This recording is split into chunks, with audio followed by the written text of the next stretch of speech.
Welcome to my channel. Projectile motion को हमने start किया हुआ था class 11th physics chapter 3 motion and force, very most important topic. यहाँ से एमसीक्यूज़ वगैरह बनते हैं। तो आज हम लेके चल रहेंगे फर्दर हाइट ऑफ प्रोजेक्टाइल की हाइट किस तरह कैलकुलेट करते हैं। तो पहले इसको डिफ़ाइन करते हैं, फिर इसके बाद इसके रिलेशन को डिस्कस करेंगे। The maximum vertical distance covered by A projectile from the horizontal, this is called the height of projectile. कि मैक्सिमम ज़्यादा से ज़्यादा जो वर्टिकल डिस्टेंस कवर करती है कोई भी बॉडी जो प्रोजेक्टाइल मोशन में होती है in the horizontal direction, that is called the height of projectile.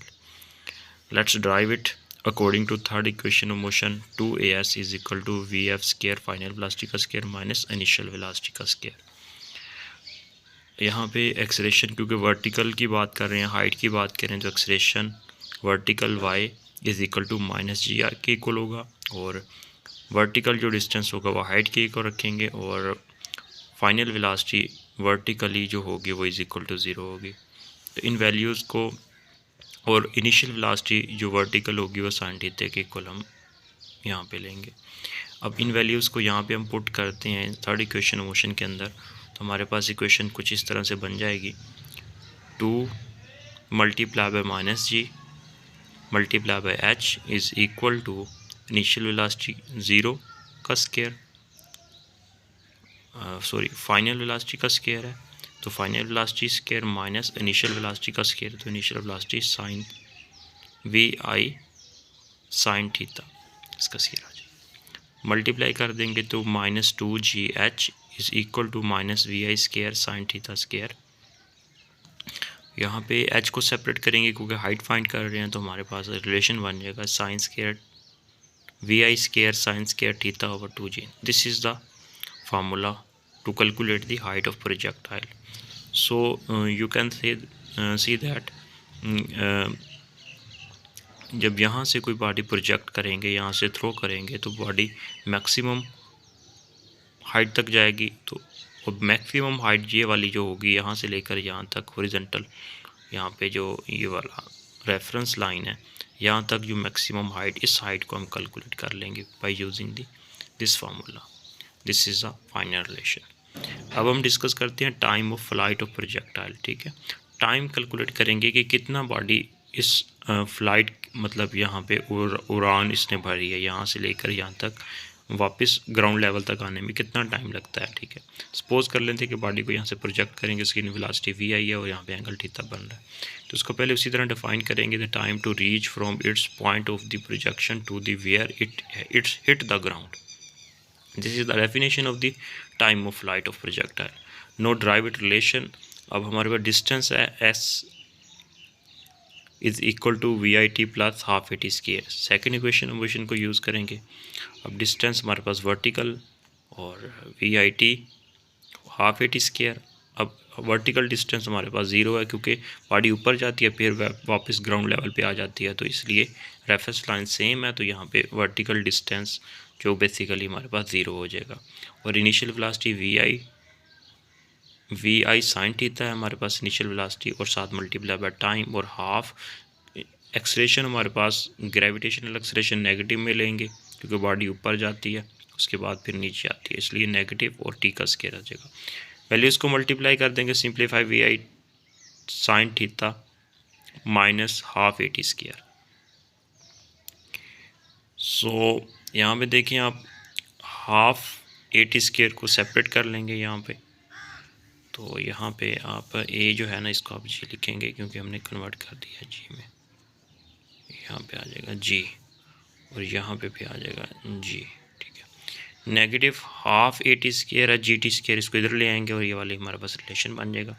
यहाँ से आप एक टी यहाँ से कैंसिल कर दें इस टी के साथ, तो टी और 2 डिवाइड हो रहा है इधर आके multiply 2 v i sine theta over g. This is the final relation to calculate the time of flight of projectile. Very important ये फार्मूला, आप फाइनल रिलेशन याद रखेंगे ये वाला और इसकी डेफिनेशन, और इसी तरह ये वाला हाइट का फाइनल रिलेशन और इसकी ये definition. Now we discuss the range of projectile की रेंज को कैलकुलेट किस तरह करते हैं। बेसिकली यहाँ से लेकर यहाँ तक ये रेंज होती है इसकी। ठीक है, इसी को कैलकुलेट करना जा रहे हैं। ठीक है, इसकी रेंज कैलकुलेट करनी है, ये वाली रेंज। तो इसको पहले डिफाइन करेंगे। The horizontal distance covered by a body in projectile is known as range of projectile. तो सिंपल फार्मूला यूज़ करेंगे, S is equal to VT। तो इसी के अकॉर्डिंग हम डिस्टेंस, हमारे पास फासला जो होगा उस S, V हमारे पास वेलासिटी है, तो हॉरिजॉन्टल वेलासिटी VIX लेंगे और मल्टीप्लाई बाय टाइम। अब यहाँ पे हमारे पास डिस्टेंस, क्योंकि हमने R से डिनोट किया हुआ यहाँ से लेकर यहाँ तक, ये हमारे पास टोटल रेंज जो इसकी है बेसिकली वो R जो आ जाएगा, और यहाँ पे VI हमारे पास हॉरिजॉन्टल, हमारे पास कोस थीटा बनेगा एंगल, और मल्टीप्लाई बाय टाइम।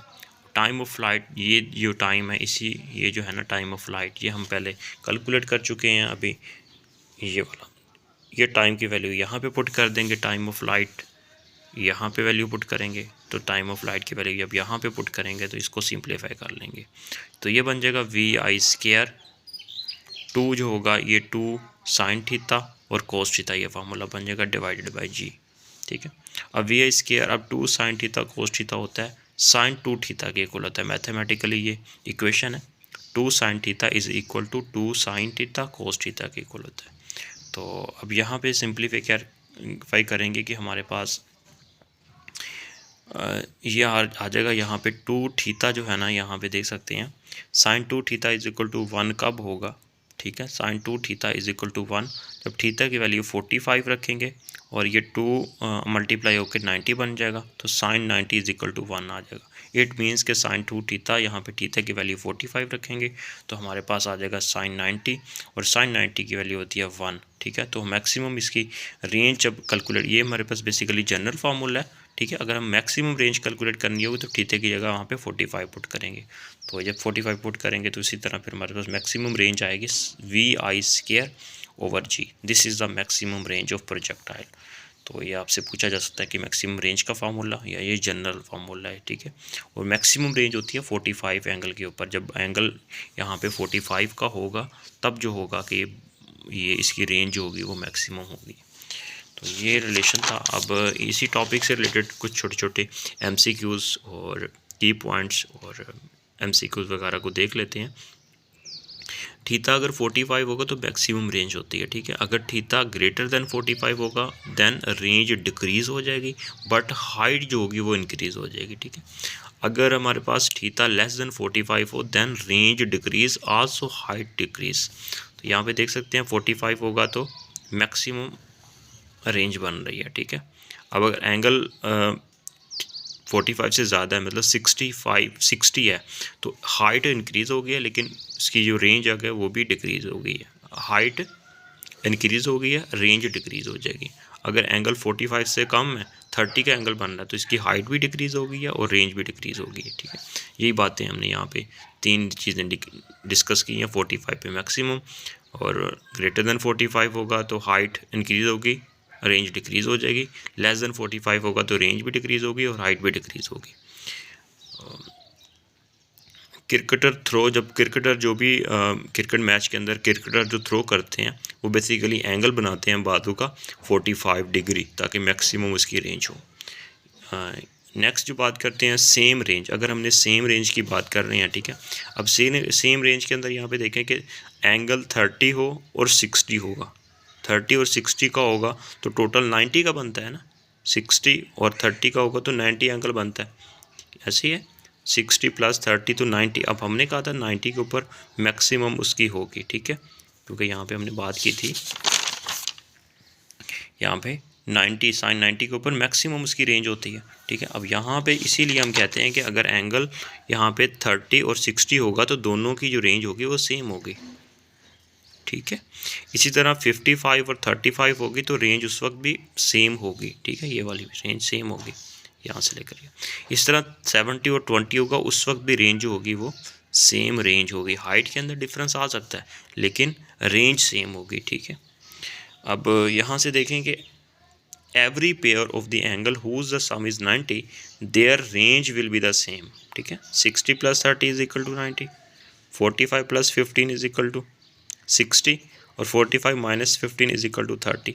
ठीक है, जितना जितना कम उतना ज़्यादा, ठीक है। अगर यहाँ पे देख सकते हैं 45, यहाँ 45 + 15 करेंगे तो 60 आ जाएगा।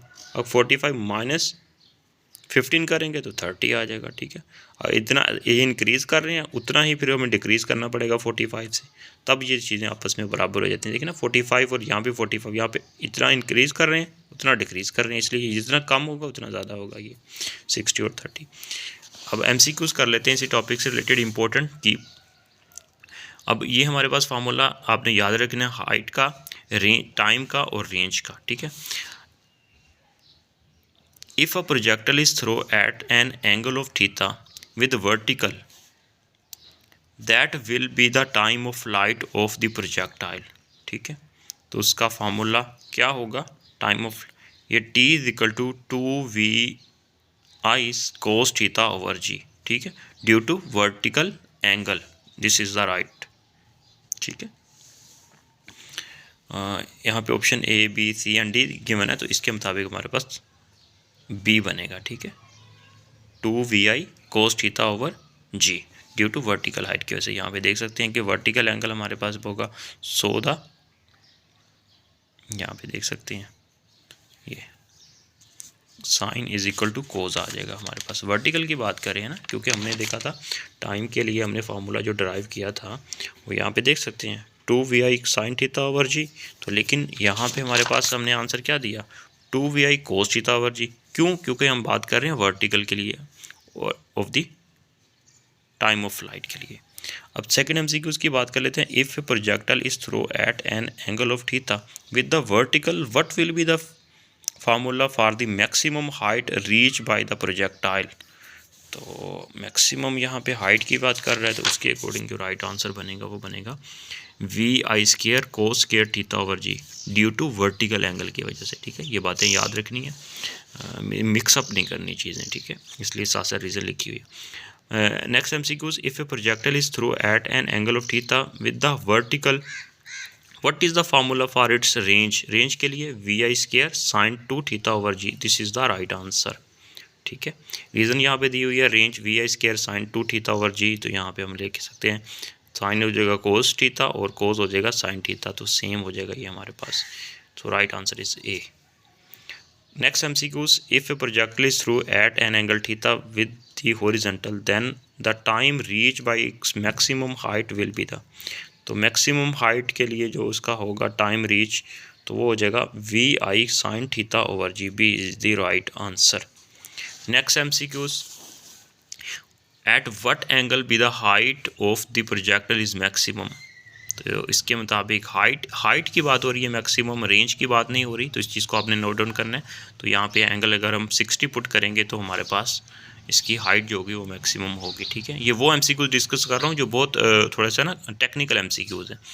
यहाँ पे देख सकते हैं ऑप्शन में 90 के अलावा जो मैक्सिमम होगा वो दुरुस्त जवाब होगा, ठीक है, क्योंकि 90 पर हमारे पास जो होगी वो मोशन 2D मोशन नहीं रहती, इसलिए हम कहते हैं कि ये हमारे पास 90 के अलावा जो भी होगा वो मैक्सिमम वही आंसर होता है इसका हाइट के केस में। Next MCQs, for which of the following angle R is maximum. Right answer is 43 degree, close to 45 है ना, इसलिए 43 इज द राइट आंसर बनेगा। Next, a large number of the bullets are fired in all the direction with the same speed VI, the maximum area on ground on reach to the bullet were spread is।